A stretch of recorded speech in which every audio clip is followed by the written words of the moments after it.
Andrea Hausmann is Head of Program Strategy and Engagement for Credit Suisse, and she is presenting with Duncan Lawie, Head of Strategy and Governance. They are both part of the DevOps and Development Practices Group, responsible for helping elevate the state of engineering across the enterprise. They are talking about their surprising revelations as they decided where to focus their efforts and their refusal to be trapped into arguments about whether this tool is better than that tool or even about tool standardization strategies. They reached some startling conclusions, which I think will be relevant to everyone in this community. Personally, I am so delighted by where this journey took them. Please welcome Andrea and Duncan. Hello. To provide a little context for our conversation today, I'd like to give you a brief introduction to Credit Suisse. The bank was founded over 160 years ago and has about 48,000 employees today. We have 1.5 trillion in assets under management in Swiss francs, as our headquarters is in Zurich, in Switzerland, as you can see in the picture here.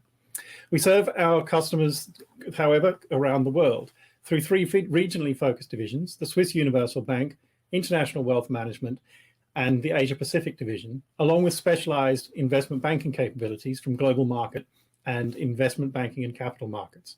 And of course, behind that, we have our shared services divisions, which includes our central IT organization.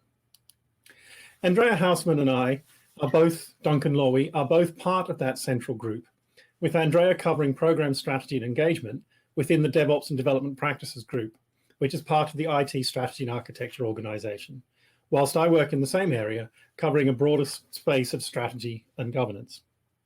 Andrea, over to you. Thank you. So this presentation is about patterns, mostly cultural, reoccurring over and over again, irrespectively of the job or the industry we talk about. So we want to highlight the importance of critical thinking, as well as keeping our minds sharp and thoughts that we always be aware of such behavioral challenges. There is not the solution to any of that, but we at Credit Suisse have tried to come up with a few best practices we'd like to share with you today to overcome some of them. But unfortunately, we don't have a solution to all of that yet. So if you have something to share with us afterwards, we're happy to learn. But I think what is important behind that is that we know that these challenges are existing rather than really having the solution to everything.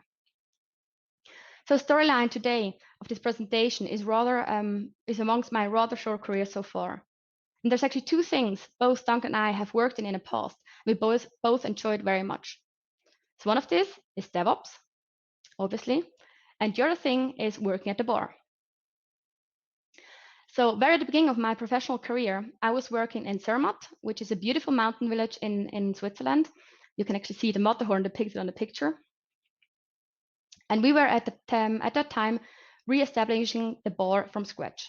So we had to order everything from beer to wine to spirits, but also bar utensils, like what cash system do we use? What glasses do we buy? But also then at some point, what corkscrew, for example, do we need to use as a barkeeper team? And suddenly we found ourselves in a discussion of barkeepers discussing which corkscrew is the best and easiest to handle. And everyone had their advantages and disadvantages in terms of stability, price, sustainability, ease of usage, probably how long they're going to last. And we couldn't come to a very easy discussion after all. But if you think about what really is the value which derives from a corkscrew, it is about opening a wine bottle, pouring it into the glass of wine, bring it to the customer. That should optimally be quick, and there should be no leftover from the cork in the glass. And very good wine nowadays don't even have cork sometime anymore. And many people, because we were not a sole wine bar, have ordered beer or gin tonic. So this discussion is probably not that relevant in the end. And the ultimate goal we must keep in mind is to give the best service possible to the customer while we enjoy ourselves. Fast forward a few years, I was graduating from the university in business mathematics. I enjoyed numbers. I love to calculate those big complex equations manually by hand. Unfortunately, I was born a few years too late, and this kind of job doesn't exist anymore. So I got myself a job as close to that as possible, doing the same thing, but with a computer. So I was hired as a data analyst in Credit Suisse. We've been analyzing IT operational data. So for example, defining and making prediction how healthy a server is and see when they're probably going to be the next outage. Once I had my mathematical model verified, we had to give that to the customer. Obviously, my mathematical proof will not help the customer understand very much what I'm trying to say in that proof, nor is it very user-friendly. So all of a sudden, we had a discussion in the data analyst team. How do we bring that now to the customer? And discussions started arising from whether we're using Tableau or Power BI, or should we even build our own GUI? And they all have their advantages or disadvantages. Because we couldn't decide on whether we go with Tableau or Power BI, we decided to go with both. So me and my colleague started building in parallel. I went for the Tableau solution and he went with Power BI. And we both been developing. And this process was actually very fun because we've been challenging each other and seeing how we progress. And we're seeing disadvantages and advantages of each of the tools. But what it ultimately meant is that it definitely delayed the shipping of my valuable information from mathematical proof to the customer. And it definitely costed way too much because we had two people building on two dashboards, even though just one was needed.